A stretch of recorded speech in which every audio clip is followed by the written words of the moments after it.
I find the same thing with achievements. The Crackdown, the original Crackdown, was the last time I ever went for achievements in a game.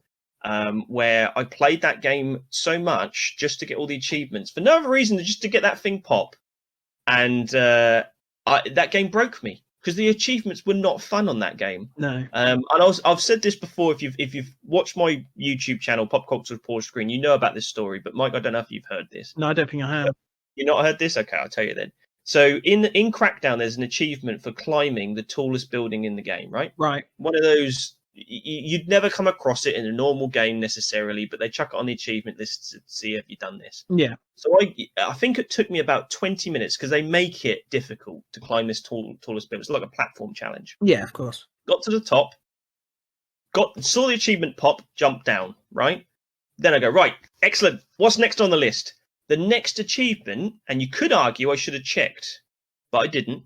The next achievement is jump from the tallest building into water. And I looked to my left, and there was that pool of water. So I was not climbing that building for another 20 minutes just to jump into water for no other reason but to have the achievement pop. And again, that's another reason where I'll be like, why continue to play this game and get this frustration when I had such a blast playing on multiplayer with my friend and playing through this? The achievements are making it worse. Why would I do that to myself? I find the same thing with like speed running as well. I don't know if you've ever speed run a game before. I haven't got that. I'm too stressed, and I'm also too much of a perfectionist. Like I would never get past the first level of any game that I've sped run a couple games for achievements, but they were never like extreme. It would be like beat Resident Evil 2 remake in less than 3 hours, which is more than doable without, having to glitch through walls and stuff. Yeah. Well, I think there are sometimes achievements can make games better, but I think they're few and far between for me. Yeah, I think I'm not gonna lie. I'm an absolute masochist, and I don't particularly enjoy the life that I live. But I do beat games often to completion, and I have got the platinum trophy on a lot of games. Now, is it fun? No. Do I do it anyway? Yes. I completely never ever 100% a Final Fantasy game. Like Final Fantasy 9, right? There is one trophy to get 1,000 in a jump rope. Okay. Right. Now, this was so difficult that I gave up. Right. So one would assume I didn't get the trophy. I did get the trophy. I took a lead, connected my PC to my PlayStation. I then found a PC script, right, that would take over my controller, and the jump rope played itself. And I pressed one button on the controller, sat it down, and I was perfectly jumping in sync. And that's how I did it. That's a lot of determination. I would have just said, you know what? You could keep your trophy. I don't care. Or you've got the fact that there was a trophy to kill 10,000 enemies, which in a JRPG, might I add, 10,000 is an awful lot. So I literally had it just pressing the attack button over and over again. And my character was just... I lent something on my PlayStation controller, so I was running into a wall constantly.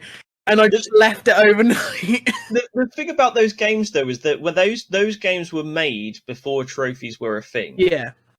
I would argue, although I'm going to contradict myself in moments later, that those games weren't meant to be played that way. No. So therefore, you're playing a game in a way that wasn't intended to be played, and you're almost sullying that game. You're making that game worse just for no other reason to get that achievement pop. Until you think of Final Fantasy X, when you had to dodge 100 lightning bolts to get What's-Her-Face's like ultimate weapon. Yeah. And then you realise maybe they were meant to be played that way. I don't know. Final Fantasy X I've never beaten because I went in with that mindset of I'm going to do everything. Oh, you and I can't. saw the trophy to 100% the sphere grid, right? Oh, And I was in it. I was dodging lightning bolts, and I just put the controller down and I said, "You know what? This lifestyle needs to stop. I've got a problem." You got there eventually. You got there eventually. But even now, like, I'm chipping away at Tony Hawk Pro Skater 1 and 2, like an absolute sadist. But yeah, Yeah, I but you think loved that game. When you yeah. were playing those for your show, you got so excited. You said, "I can't believe these games are so good." And when you said you were going to go for the trophy, I was like, "Oh no, you can't, Mike, because that will just anytime you go back to Tony Hawk's now, you'll be thinking about the time you go for the trophy, and you'll shudder, and it will potentially put you off playing that game." And that's what I mean. If a game gets to a point where you dread playing it and it annoys you, then just stop playing the game at that point. You don't have to go for 100 play. Yeah, I think I people seem to like the reboot of Prey, for example. Right, yeah. Well, let me tell you, 65 hours into my sixth playthrough wasn't particularly enjoyable. In fact, I detest that game now. Same with Control, which to be honest, I thought was a bit overrated anyway. Especially the fact that I lost 5 hours of gameplay because of a NPC character that decided that he didn't want to show up. So, did you play it? What did you play it on? What console? 4. Yeah, I had a similar experience where, again, I thought Control was all right when it was playing to its strengths, which is its storytelling and its gunplay and battle mechanics. As soon as you start trying to get 100% in a game like that, that's a perfect example of where doing extra stuff just for the sake of it makes that game experience a lot worse. So I literally just played through the story, and I actually thought it was quite enjoyable. Yeah. Especially the part where it starts harking back to Alan Wake. That was worth it for me. Right. But I knew when I was looking at maxing out the character's abilities and getting all the paperwork and all of that was just too much. But I also got to that point towards the end where you've got to get to the highest point, and there's all these obelisks everywhere, Right. and enemies weren't spawning, and the frame rate dropped considerably, and it was just a horrible, buggy mess. And it just made it that last level just crumpled under the Xbox One. Apparently, on the Xbox Series S, is S or X? I always get that mixed up. The new one, Yeah, and the PlayStation 5, that's actually a lot better. But again, I almost stopped playing the game at that point because I was like, I've had a good point up to now. If I just want to see the ending, which is the only reason I'm playing now, I will stop and watch the ending on YouTube because this game is broken and I won't suffer through it for no other reason just to say I completed it. well, I think like a good example for me is Crash 2, the original PS1 version versus the remake. Right. So Crash Bandicoot 2, I think, is a fantastic little game to 100%. So breaking all the boxes, finding all the little secret exits, stuff like that. Fantastic. Yep. It's one of those games, same with Donkey Kong Country 2, where every time I play through it, it's 100% run. Every time. Which isn't... So considering how many games I've 100%ed, that's not a lot of them that I do play like that. Mm-hmm. Then the remake came along. They introduced time trials. Yes. Now, the time trials weren't built around the design because they were introduced in the third game. So then adding that wrinkle of time trials, along with running shoes that you unlock that make you run faster, completely just does not gel with the game design. So now I find myself either playing the remake but not going for the time trials, or just simply playing the original, which for me feel the physics are a little bit better, I think. Plus, I don't know, I kind of like that. It's weird to say, but I kind of have a soft spot for that retro PS1 polygonal look to it. I don't know why. I get the same effect with the some of the Sega Saturn graphics in the N64 sometimes. Yeah. Like over Christmas, I was going and sort of playing through Rare Replay again, and there's something about the way Banjo-Kazooie looks and Perfect Dark and Jet Force Gemini. Those games hit some sort of nostalgic note on me, and it's like, oh yeah, that's got a kind of retro look that I can get on with. You have to preface on a nice TV in good resolution, not on a CRT on the original not on CRT. I hardware. don't get that bad. No. I do like blue flat screen stuff. Like Diddy Kong Racing is unplayable if you play it on the original hardware. It's not ideal, not in the slightest. But likewise, though, just touching on this before we move on. There's a game that gets a lot of flack for 100 because you have to get 100% to be able to finish the game, and that's Donkey Kong 64. Right. But unlike a lot of games where for you to get 100%, you tend like I'll compare. They're completely different. I know this is a bad comparison, but it just sort of proves my point, and feel free to argue against it. But there's 100% in an Assassin's Creed game is a laborious task. Yes. Because all the game's asking you to do is basically sweep the entire map in all areas, high and low, collecting feathers or flags or doing certain things, killing enemies in a certain way, playing the game, to the extent where you've seen everything the game has to offer for no other reason but to have that achievement pop. Yeah. Whereas Donkey Kong 64, the game is asking you to 100% complete it. And that, I think, is the first game I ever 100% because there was no other option but to do it. Right. But the reward for that, although it is a collectathon, and it gets a lot of flack for that, is that every challenge that you do with each Kong is its own slight little mini game within its own world that either gets slightly harder or there's a slightly different challenge in a slightly different world. Yeah. Okay, you're collecting 100 bananas. Fair enough. You've got to do that for each Kong, but it's a different challenge each time, not the same thing constantly throughout. And then your reward for that is not just an achievement that comes up, but it's a boss fight. And DK64's last boss is fantastic, and it made it all pay off. And going back to our original question about how often are we playing that game for, Donkey Kong 64 allowed me to play it 100% and rewarded me. When the reward is nothing but a little tick in a box, that's the ultimate parallel to me. Whereas I won't do everything in an Assassin's Creed game, even though it's a lot easier, because I feel it's not worth it, it's a waste of my time. But if I'm doing something like Donkey Kong 64, which is challenging me, my gameplay, my skill level, then I'll play it to it. Well, on the subject of Donkey Kong, whilst we're there, 64, you mean, or any Donkey Kong? Donkey Kong in general. Okay. Donkey Kong Country 2 is one of my favorite games to play through to completion.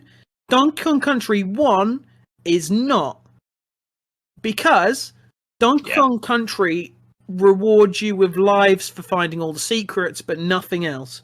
So unless you want lives, which if you're good enough at the game, you shouldn't need to farm extra lives or look for them anyway. It's just kind of a bit of a weak thing to unlock. I think that's at the core of like what makes me want 100% a game more is what you get out of it, the reward, and sometimes a journey along the way. Because in Donkey Kong Country 2, you get these coins that you get. You've got DK coins and you've got Creme coins. Now, Creme coins will make you unlock these extra levels. These extra levels are the toughest levels in the game. They're ridiculously tough. Even when you beat the game normally, you get told by Cranky Kong that you're not as good as Mario or Yoshi or Link. There's like a little pedestal thing where they're all standing there, and he's Yoshi's like, the worst one because Yoshi, Mario drops Yoshi off a cliff to get an extra jump, and you're not even as good as him kind of attitude. He's like, you're not. He's basically like, you're not a real hero. But if you want to be a real hero, you want to get all the DK coins. Now, the regular levels and the secret levels all have a DK coin in. So if you get every single DK coin, you unlock a secret boss fight. Turns out the final boss wasn't defeated, and you defeat him one last time, and then you're put on the top of the pedestal, and Mario's in second where he belongs, and you beat the game. And there's this there's this beautiful sunset as the Kongs are sitting there, and King K. Rool is drowning, and the tower's crumbling, and it's just like, that's experience. And not just that, but the secrets are so fun to find anyway. But I think that's what makes me want 100% a game, when you feel like you're getting constantly rewarded throughout, and not just the reward is one thing, but if collecting them in the first place isn't fun, that's like you can get the best weapon in the game in a JRPG, but if you have to do the most tedious, annoying, frustrating thing to get it, then you're probably just going to grind for another hour and just defeat the boss that way. Yeah. So I totally think the agree. journey's important as well as the destination when it comes to sort of bonus content. Yeah, and like I said, a game doesn't have to be difficult. Sparkster Rocket Knight Adventures on Super Nintendo is a good example of that, or even Sonic 2. Getting 100% in those games just is a matter of putting it on a harder skill level for Sparkster, or getting all the Chaos Emeralds in Sonic. In Sparkster, you get an extra last boss, an extra level that you wouldn't have got on any other skill level, so it's worth doing. Yeah. And that last boss music again is stayed with me forever, and it's such a great little extra bit. And becoming Supersonic, I think, is probably the earliest memory I have of going for something. There's no incentive really, apart from obviously Robotnik juggling those Chaos Emeralds, for you to do it, because the game doesn't change. You don't get any extra levels or anything else, but that as soon as you go for it, get all the Chaos Emeralds and turn into Supersonic, it's like, wow, I got rewarded for what I was doing. I just don't find things like achievements and a stronger weapon just to do the same level you've already done 10 times to get that stronger weapon, just because now you can kill them in one hit, just doesn't work for me. And I found that a bit with Resident Evil as well, actually. Like in Resident Evil 4, where on the GameCube you got was it the Wii or the GameCube? You get like an arm cannon if you do it under a certain time limit or something. I can't remember what the requirements is for that. Yeah. But you're playing the game again with a gun that kills everything in one shot, and that doesn't really work for me. No, I understand. I never really been drawn to things like God modes or like just invincibility things. I think like Resident Evil in terms of completion is a game I'll play through. At least I've done it now because I just love getting platinum trophies. But like in terms of replaying it, I'll typically replay both campaigns.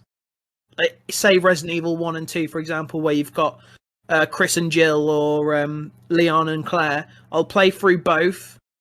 If I do, I might just play through one and then I'll just leave it at that. Yeah, because it's all tied to speed, I find that me rushing through the game almost, again, makes the game unenjoyable. I like to take my time, check resources, go back to old rooms to get more ammo and all of that kind of stuff, find all the reports and taking the story, the gameplay and the atmosphere. Yeah. If I'm thinking what's the quickest route through them, again, that I can see the appeal to that, and I know there's loads of people that do. But for me, that's not the way I like to play games. I like to take my time and enjoy them and see everything the game has to offer rather than speed through it.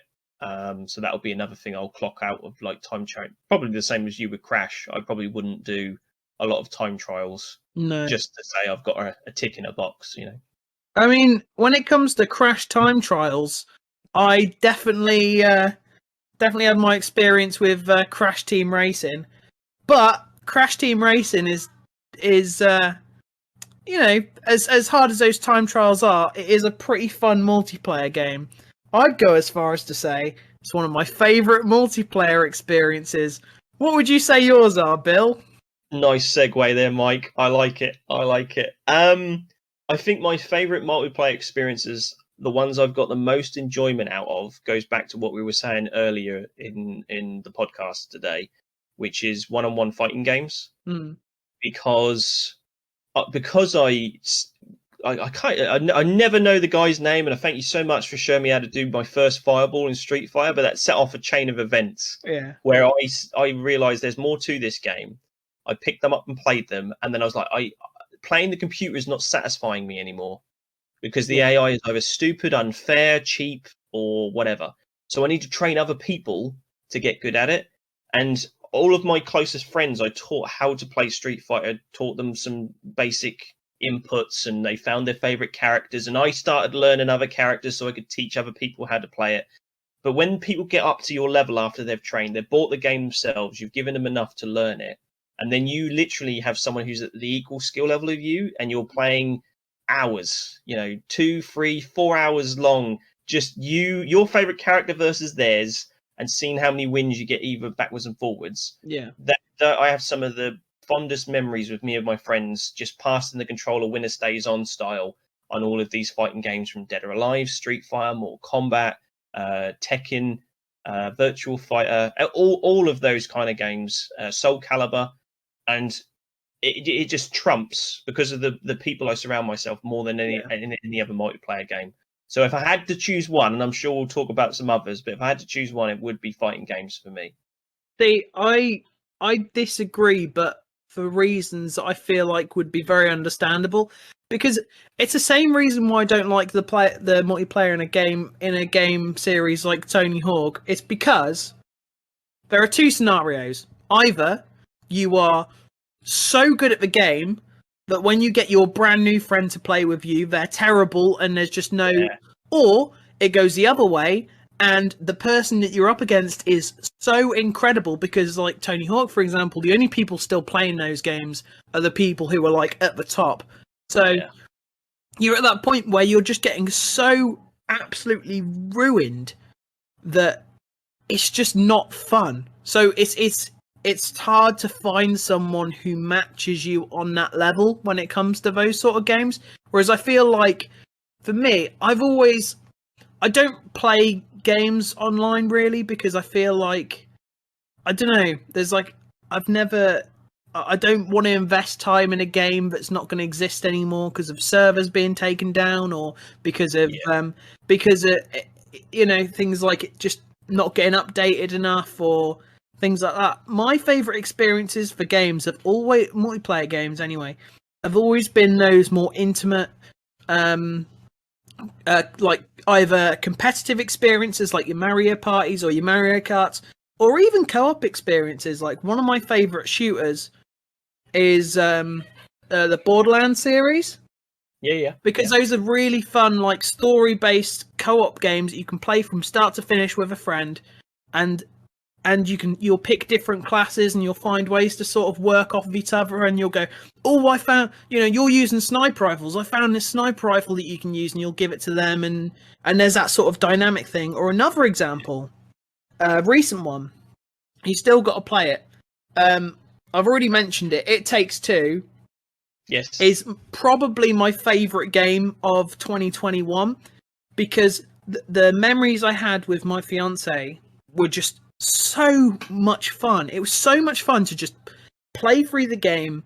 The game is completely designed. It's impossible to play on your own. It's completely designed around having these co-op mechanics, and there's a symbiosis between one player and the other. For example, one character's got a in one level, which all the levels are completely different. One character's got a nail, which is kind of like Thor's hammer in the sense you throw it and you can recall it, and the other person's got a hammer. So you can say throw the nail into a wall, and the other person will like swing on it, or you could put a nail into the floor, and the other person will have to hammer it in. Or there's that kind of symbiosis between both parties, and it kind of makes you feel like you're on equal footing. So I think when it comes to multiplayer games, it either has to be a PvP, you either have to be against someone who's on equal footing in a game like, maybe if you're both good at Smash Brothers, or have a random element like a Mario Party, or it needs to be a finely tuned sort of co-op experience that I can sort of take from beginning to end.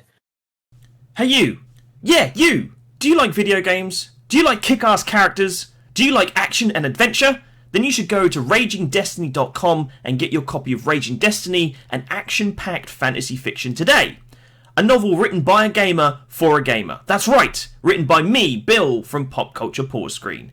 It's a non-stop thrill ride with in-depth characters that very well could be your next favourite franchise. There isn't any slowing down in this book, oh no! Every chapter is designed to keep you reading and wanting to know what happens next. You can find out more at RagingDestiny.com, and I thank you in advance for your support. Now, back to the show.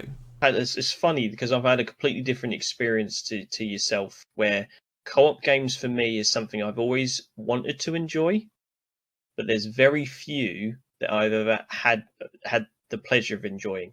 The exception I find are things like Streets of Rage, Mm. where I find that game's a lot better with multiplayer. You know, new Turtles beat 'em up games.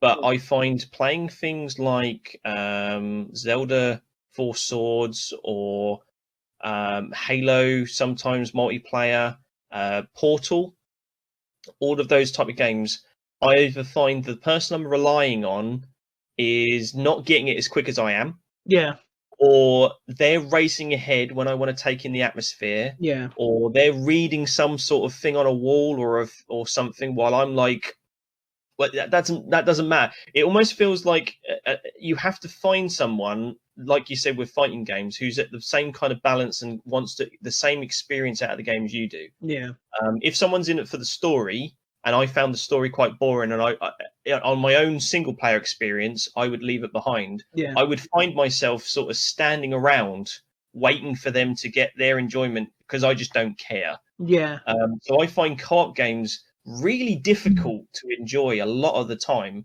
Whereas with fighting games, like I said, I was quite lucky to get a group of friends that learn the basics of what I taught them, and then they went around, they got the game themselves, and now they had like a starting point. Because fighting games are terrible at teaching anybody how to play them. That's Oh, their biggest issue. apart from, I They- think Smash is fairly accessible, but in terms Yeah, of Street Fighter and fair stuff, enough. yeah, Yeah, but Capcom fighters especially, they are terrible at teaching anybody how to play that game. I mean, Yeah. unless you get anybody to tell you what that little diagram is, where they've got like a Z symbol on the D-pad, which Yeah. basically means slide your finger up and then down again, you would never know what they mean. And they never make a tutorial that's good enough to learn it. And regardless of people out there, I can hear people screaming, like, well, there's some good examples. There's ones with really good tutorials that take you step by step. They're dull. No one wants to sit there and learn every single combo and every single move in a list format. You need someone to teach you how to do and play the game in a real life situation to get that ultimate satisfaction. Like when I first play a fighting game, I don't go to training mode to learn the buttons and the combos. I'll go straight into a match and then go, what can I pull off on my own? Yeah. So when my friends get a fighting game, we're like, oh, brilliant, new fighting game. We'll all sit together, we'll scour the roster, find a character we like the look of, and go straight into a fight. And then someone will lose, someone will win, and go, that wasn't the character for me, or whatever. But it's that learning experience of finding what characters you like, who's good at what, and then going away, taking the game, learning. And when you meet up again, where someone goes, I've learned a new move, or I've found a new technique, or I've got a new character, you immediately get that excitement again to sort of go, okay, is this going to change the outcome? Is someone else going to dominate this gaming session? Is somebody else going to be the winner and we have to try and knock them off?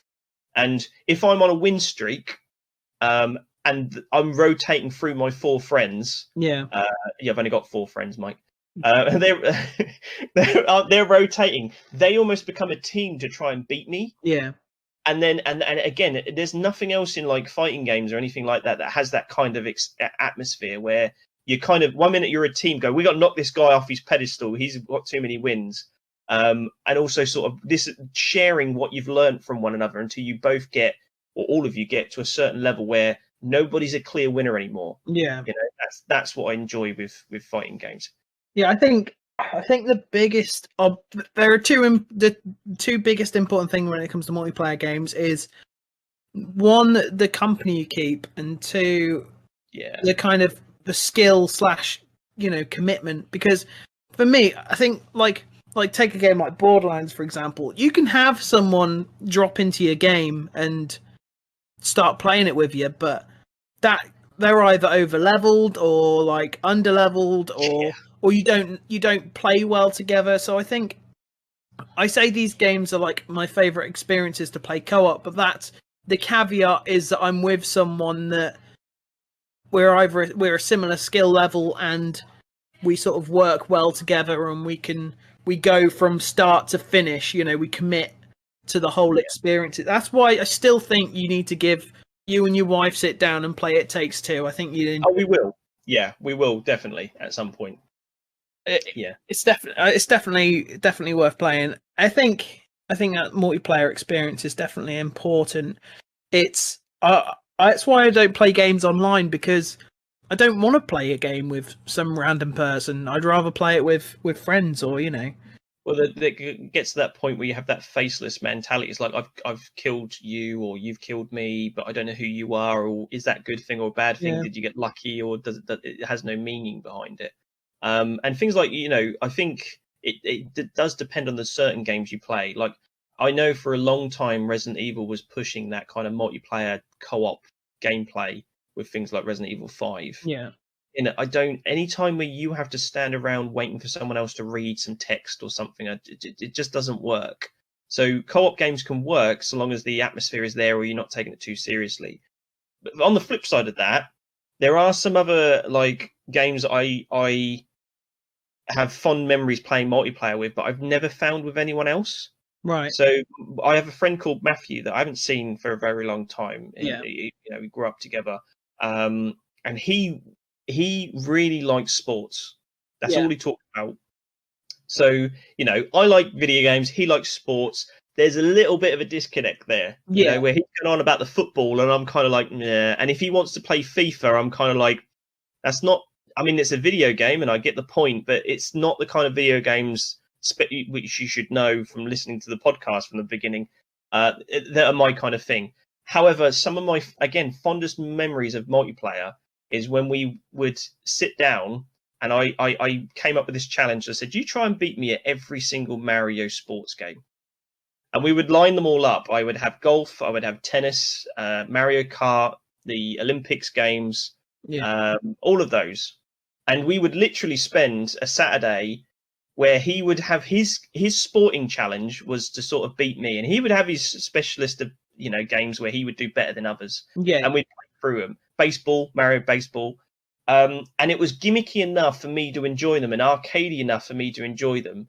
Yeah. And he still had his sports thing. And just playing through that was almost like our little private Olympics. Yeah. Where we were literally just playing all these series of Mario sports games, which is so, I mean, they're jank, but I love them for their jankiness. Yeah. And we would trade wins backwards and forwards, and his team would beat mine, and I would play him Mario Soccer or Strikers, all of those. We literally play every Mario sports game I'd have on the shelf. Yeah. And at the end, we just rank up how many games we won off for one another. I wish I could do that with more people because, like you say, I think you find there's like-minded connections, and then you can have a blast with any kind of multiplayer. Well, like something we're both familiar with is when we did the series on the 7 kart racing games that we played through Mario Kart 64, Diddy Kong Racing, Crash Team Racing, Double Dash, Mario Kart Wii, Sonic, Sega All Stars Racing Transformed. Yes, I remembered. I think that's all of them. But we played through all these games, and I think like when we first started, because that's definitely the first time me and you have played games in the same room.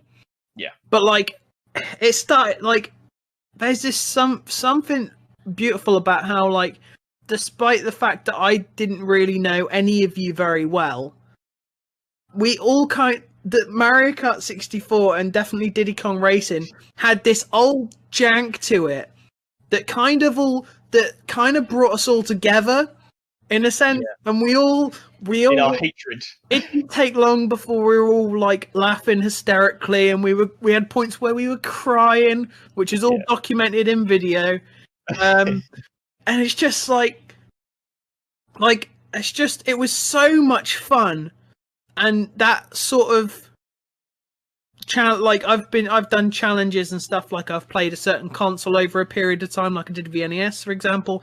But that weird, obscure like thing, like when we played 7 kart races, and we sort of tallied up after it was all over who was the winner.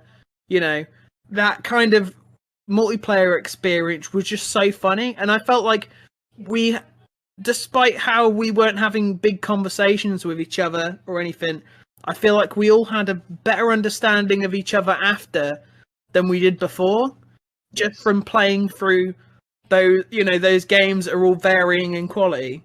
Yeah, and I think also revisiting that, if you like I said with me and Matthew playing all the Mario sports games, you start building a reputation for it.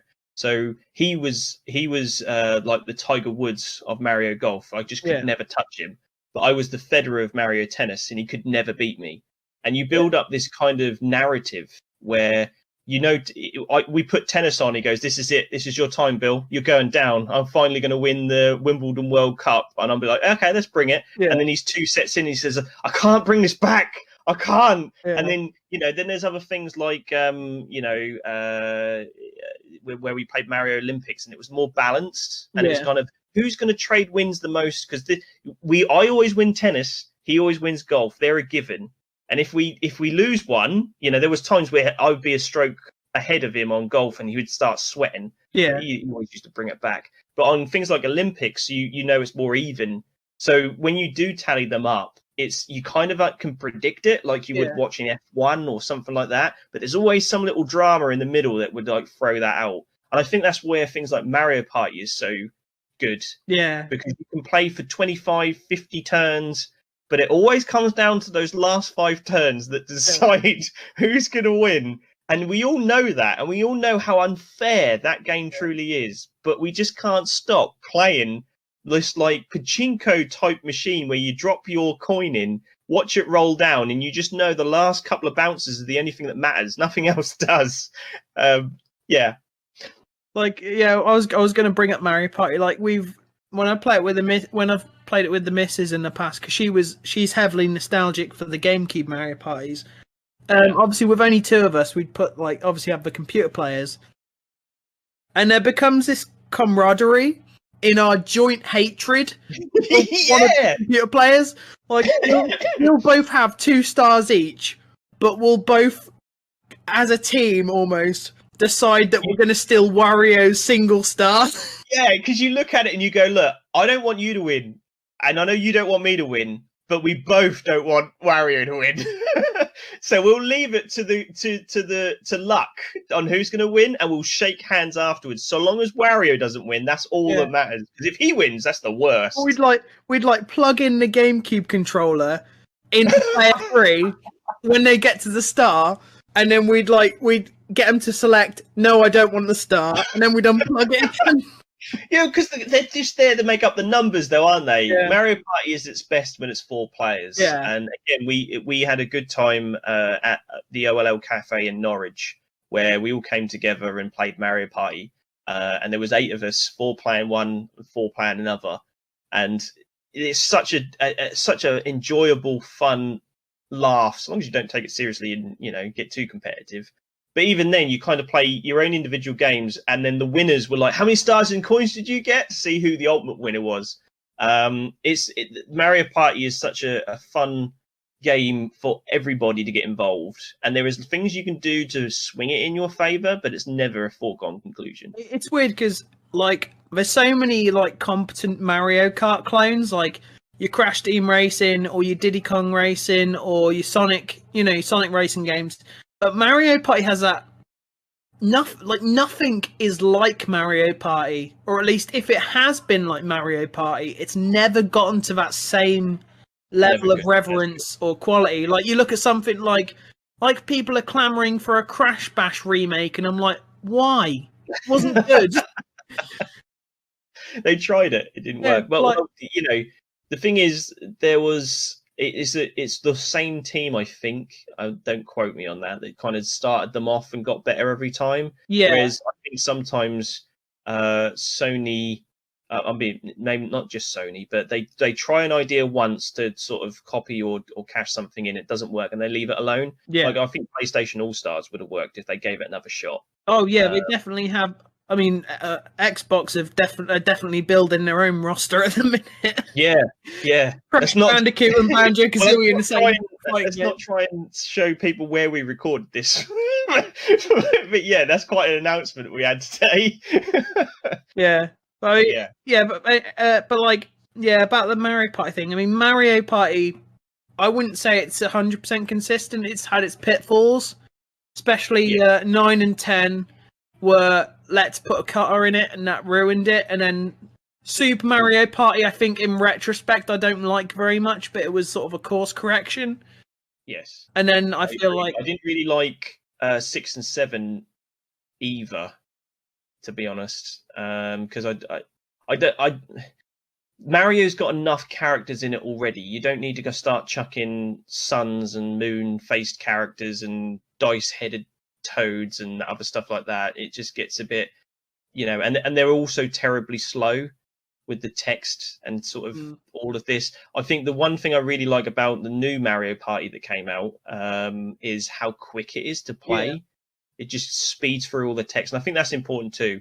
Getting a multiplayer game that can just get you and all your 4 friends engaged really, really quickly, and not having such a learning curve. One of my favorite multiplayer experiences that I still wish I could experience is Wave Race Blue Storm. Yeah, because it allows you to play 4 players in races and stunt mode.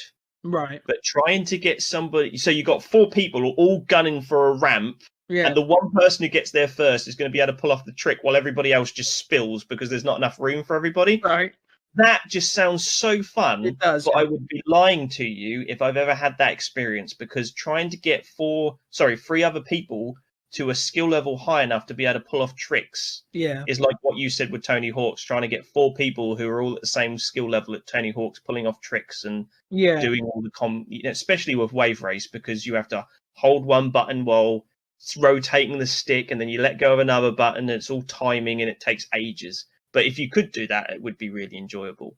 And I think that goes on to my final one on this one, which is like I don't really enjoy realistic or simulating type games. No. And things like Call of Duty and Battlefield shooters, it's never really connected to me. But however, something like Overwatch, which is got enough of a fighting game in it, because you've got those hero-based class characters where every character's got strengths and weaknesses and special moves to jazz up the gameplay a bit more. Yeah. And even if you're terrible at the game, you can choose a character like a healer or a sniper or somebody that specializes in a certain thing, and you can contribute towards the win. Yeah. So you can, in something like Call of Duty, if you can't shoot a gun and get a headshot, you're going to struggle. Halo especially.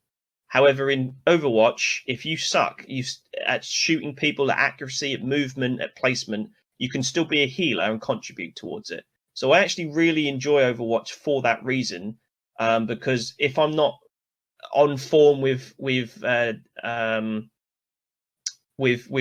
shooting, type character, or I start to get bored of doing the same kind of chasing kills all the time, I can switch to a melee character, I can switch to a healer, and the game keeps playing. It gives me loads of options, and I like that about Overwatch a lot. I think that's the beauty of something like Smash Bros. Like, you think, unless you're up against someone who knows how to do all the really sort of strict mechanics and stuff, there's this certain like joy of like just picking that character that just is just gonna irritate everyone. Like, I know if I'm in a fight and I pick like King K. Rool, for example, I just know everyone's gonna be annoyed with me. But it's just so funny just to see it happen, just to cheese, just to beat people on basically no skill level just by shaking my weight around. Yeah, I get that. And like you there's always that one player when you play like 8-player Smash Brothers. Someone's picked up Kirby, and you're battling on the level. You're hitting people with your sword, and other people getting shot. Kirby floats over, just drops a brick on everybody, and gets like 50, cashes in all your damage, and gets all the kills. He's like, yeah. We've got like Snake, who's got a rocket launcher that you can control like the movement of it, and just knocking. They're running towards you, and you just keep hitting them with a rocket, and then it's like stop. Samus charges up her arm cannon state. All they're doing is firing missiles. Someone comes along, they jump over, float over, stand on the other side, charge the wrist, and then bang, shoots everybody and just homes them in. There's nothing funnier than those gaming moments that have people going like, stop it, stop doing that. Well, like I said, it's all right when you can learn to get past it, or you're not taking it seriously. Yeah. Which I find with things like Mario Party, when you see all those little numbers. Someone's got 50 coins, and they've rolled a 10, and they're coming up to boo, and you're the only one with a star. And it's like they haven't even pressed the yes button to steal your star yet, but you just know that's going to happen and change everything. There's something really funny about that I just can't get enough of. But if I'm waking up in Call of Duty spawning and someone knows where all the spawn points are, Yeah. I start with GoldenEye. GoldenEye was my friend played GoldenEye so much he knew every spawn point, so he'd kill me. And by the time the blood had dripped down my screen and I'd woken up again, he had covered the map on 4 different locations of where I was going to spawn. Yeah. And I'd wake up and bang, he'd got me again. And I was literally just being spawn killed over and over again. That's a little different than having a star stolen to you from King Boo in Mario Party. It was like when I played Mario Kart 8, and like you and the other guys have been playing it for like every week for like a long time. So like when I was coming in, I was just consistently 4th, and I couldn't do anything about it. And that sort of unlike the other games where I was on sort of more of at least more of a level footing, that one kind of felt like the least enjoyable to me because I was just cruising at the back. I was just falling off. I wasn't taking anyone out. I was right in the back, so nothing interesting was happening. I was just sort of casually driving. And I think that difference between the high skill level and the low skill level, it's kind of hard to balance. That's why I like Smash Bros, because unless you're talking about someone who's absolutely incredible, there is that kind of balance in a sense where with any character you can kind of pull it back at least a little bit. Well, that's why, like, when I play multiplayer Smash, I tend to have weapons on. Yeah. Because it brings everybody up and a level of randomness that anybody could potentially win. Yeah. You've still got that skill level, we play stock rather than time to allow people to, lose a few lives, and it comes down to a one-on-one fight and what got you to that point. Although more often than not, there'll always be some weapon that decides it rather than your skill level. Yeah. But when you're playing one-on-one, I totally agree. I'd much rather play one-on-one Smash than I would all weapons in a Smash Brothers game. But when you've got like 8 people or 4 people and they're all different skill levels, I don't want to see that one person sit out every 5 minutes waiting for you to finish because you want your big moment to prove to everybody in the room you're the best at Smash. Yeah. A multiplayer game needs to give everybody something to do with regardless of your skill level, and get everybody enjoy it, not leave someone out because they haven't put in more hours than you have. And I think ultimately that's my the final point on that one. Yeah, well, I mean, you can win every mini game in Mario Party and still lose, so that's element it. of randomness. That's right. Thanks for listening to the Pop Culture Pausecast. Check the channel for other episodes, new podcast every Wednesday. Or, if you're one of the cool ones, you can watch some of my other videos right here on Pop Culture Pause Screen, or maybe catch me live on Twitch every Monday from 7 PM UK time. And show some love to my partner in crime, Mike, over at his YouTube channel, Mike Ritiques. Link in the description. He does some great game reviews, he really does. And if you want some action, adventure, and kick-ass characters in your life, then go over to RagingDestiny.com and get a copy of my book, Raging Destiny, a novel for gamers written by me, a gamer. You won't regret it, and I appreciate your support. That's RagingDestiny.com. You should have links to all of this in the description below, or on screen now for you to click. But for now, it's time to stop talking and go play some bloody video games. Catch you next time.